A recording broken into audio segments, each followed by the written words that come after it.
So I'm going to ask you from everything that we've talked about here, if you could distill it down to the single most important takeaway that you want people to have after everything you've gone through, the processes, all the companies implemented it, tremendous ROIs that you've created, what do you want us to remember after viewing this podcast? I would say the thing to remember is that behavior is a critical component to any organization's success. And not just any behavior, behavior that is aligned to the culture that you want for that organization.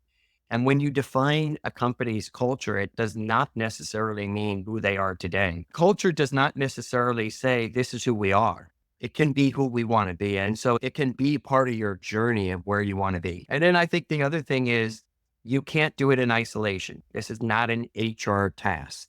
It's really got to be an organizational task. So at SprintRay, the initial work on defining our culture and our behaviors was chaired by the CEO of the company. And we involved task teams and everything.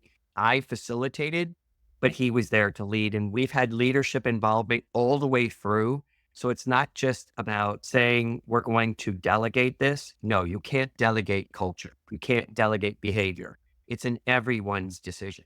And I think that's where even at SprintRay, as things have increased, the complexity has increased and the workload has increased. We've actually been surprised. We expected greater turnover, that people would just burn out and go. But our turnover has remained at right around 5 to 6%, very low.